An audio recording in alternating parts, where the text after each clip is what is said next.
খুবই হাস্যকর একটা বিষয়। আমরা তো চাই গণতান্ত্রিক একটি পন্থা এবং নিরপেক্ষভাবে একটি ভোট হোক। আপনি আমার পাশ দিয়ে মিছিল করে যাবেন, তাদের দোষটা কোথায়?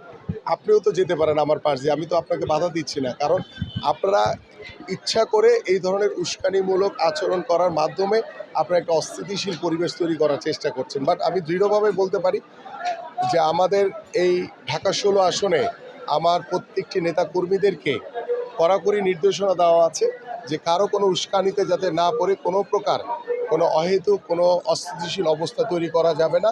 আমরা শতভাগ ধৈর্যশীল সহনশীলতার পরিচয় দিব। নিরপেক্ষভাবে আমরা আগামীর 12 তারিখ ব্যালটের মাধ্যমে জনগণের উপর আস্থা বিশ্বাস রেখে আমরা আমাদের 12ই ফেব্রুয়ারি ত্রয়োদশ জাতীয় সংসদ নির্বাচন শেষ করতে চাই। ইনশাল্লাহ বাংলাদেশে আমরা জনগণের রায় নিয়েই ইনশাল্লাহ নির্বাচিত হব। এবং যারা এখন বিভিন্ন উস্কানিমূলক কথা বলছে, যারা ঘরে ঘরে গিয়ে বিকাশের নাম্বার নিয়ে যাদেরকে টাকা দিয়ে ভোট কেনার চেষ্টা করছে, যারা এনআইডি নাম্বার নিয়ে গতকালকেও আমি শুনেছি যে গতকালকেও তালতলা বস্তিতে আপনার এনআইডি নাম্বার এবং ছবি নেওয়া হয়েছে। এটার উদ্দেশ্যটা কি, এটা ওই জামাতের যারা প্রার্থী আছেন তিনি ভালো বলতে পারবেন যে তিনি কোন উদ্দেশ্যে নিয়েছি।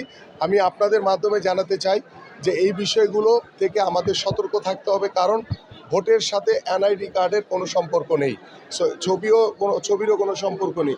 এই জায়গা থেকে আমার কাছে মনে হয় যে তাদের নিশ্চয়ই কোনো ষড়যন্ত্র বা কোনো দুর্বিসন্ধি উদ্দেশ্য রয়েছে।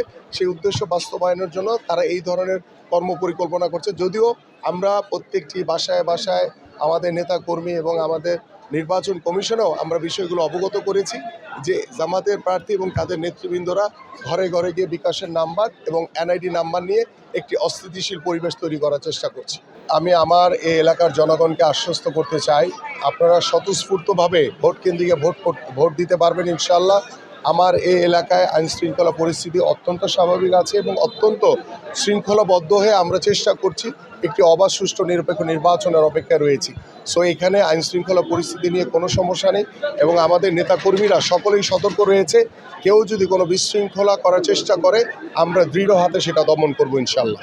থেকে এলাকায় বড় হয়েছি এবং এই এলাকার প্রত্যেকটি অলিতে গলিতে আমার চলাচল রয়েছে এবং আমি তফসিল ঘোষণার বহু আগে থেকেই বিগত কয়েক বছর ধরেই আমি এই এলাকার প্রত্যেকটি সাধারণ মানুষের সাথে কথা বলেছি, মিশেছি এবং তাদের সমস্যাগুলো শুনেছি এবং সমস্যাগুলো শুনে আমি কিন্তু আমার এই পরিকল্পনা করেছি এবং এগুলো কোনো প্রতিশ্রুতি না। আমরা দীর্ঘদিন কাজ তফসিলের আগে আমার বেশ কিছু কাজ আমি এলাকার আমার নিজ সামর্থ্য অনুযায়ী তাদের সমাধান করে দিয়েছি এবং আলহামদুলিল্লাহ সাধারণ মানুষের যে স্বতঃস্ফূর্ত অংশগ্রহণ, আজকে দেখেন আমি প্রতিদিন এই কথাটি বলছি যে আমি আল্লাহর রহমতে যে এলাকায় যখন গণসংযোগে যাচ্ছি সেখানে আমাদের নেতাকর্মীদের পাশাপাশি সাধারণ মানুষের একটি উপচে পড়া ভিড়, এটি আমাকে অনেক বেশি ভালো লাগা ভালোবাসা বলেন অত্যন্ত আমি মনে করি যে একটি পজিটিভ সাইন যে আলহামদুলিল্লাহ যে বিএনপি এবং বিএনপির সকল নেতা কর্মীদের যে লক্ষ্য যে আমরা সাধারণ মানুষের জন্য কাজ করব এবং সাধারণ মানুষের পাশে দাঁড়িয়ে পাশে থেকে তাদের একজন হয়ে আমি চেষ্টা করছি কাজ করে যাওয়ার এবং তারই আশা বা তারই প্রত্যাশায় আমি বিশ্বাস করি যে আল্লাহর রহমতে আগামী ত্রয়োদশ জাতীয় সংসদ নির্বাচনে এই জনগণের স্বতঃস্ফূর্ত অংশগ্রহণের মাধ্যমে ইনশাল্লাহ আমরা জনগণের রায় নিয়ে নির্বাচিত হবে। সবচেয়ে বড় বিষয় সেটি হচ্ছে যে দেখেন গত 15 বছর বাংলাদেশের মানুষ ভোট দিতে পারে না, তারা কেউ ভোট কেন্দ্রে যেতে পারে নাই বা ভোট কেন্দ্রে যায় নাই, কারণ এটি কোনো নির্বাচন ছিল না বিগত সময়ের যে নির্বাচন। কিন্তু আমি এখন দেখছি যে বাংলাদেশের মানুষ এখন উন্মুখ হয়ে অপেক্ষায় রয়েছে যে কখন তারা ভোট প্রদান করবে এবং মানুষের যে ভোট প্রদানের যে একটি আশা প্রত্যাশা রয়েছে, আমি বিশ্বাস করি বিশেষ করে আমার এই নির্বাচন এলাকায় আমি প্রত্যেকটি মানুষকে আহ্বান করছি যে দল মত নির্বিশেষে আমরা সকলেই যাতে এই সমাজ গঠনের জন্য কাজ করি, এই বাংলাদেশকে একটি শান্তিপূর্ণ একটি মানবিক বাংলাদেশ গঠন করার জন্য কাজ করি। কারণ আমরা এই সমাজেরই বাসিন্দা, এই সমাজের সকলের অধিকার রয়েছে সমভাবে তারা বসবাস করা। সেই সম অধিকার প্রতিষ্ঠার মাধ্যমে তাদের কাছে আমি আহ্বান করেছি যে আপনারা ভোট কেন্দ্রে আসবেন এবং আপনার যে নাগরিক অধিকার সেই নাগরিক অধিকারটি আপনারা প্রদান করবেন ইনশাআল্লাহ। বেশ কিছু সমস্যা রয়েছে, কারণ বিগত 17 বছর আসলে কোনো বাস্তবিক অর্থে আমার এই ঢাকা 16 আসনের কোনো উন্নয়ন হয়নি বা মানুষের কোনো সামাজিক জীবনযাত্রার মান কোনো পরিবর্তন হয়নি।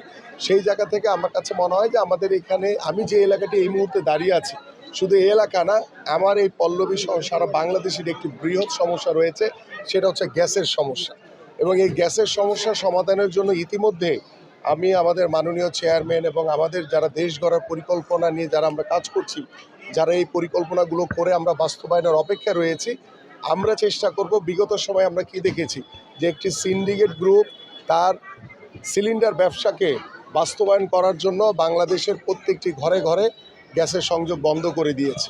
আমরা, আল্লাহ যদি আমাদেরকে সরকার গঠন করার তৌফিক দেয়, আমরা সবার আগে প্রত্যেকটি মানুষের সবচেয়ে বড় মৌলিক চাহিদা হচ্ছে প্রত্যেকটি ঘরে রান্নাবান্না করার জন্য যে গ্যাসটা দরকার, সেই গ্যাসের যাতে আমরা নিশ্চয়তা দিয়ে যাতে তাদেরকে সেই সংযোগটা প্রদান করতে পারি।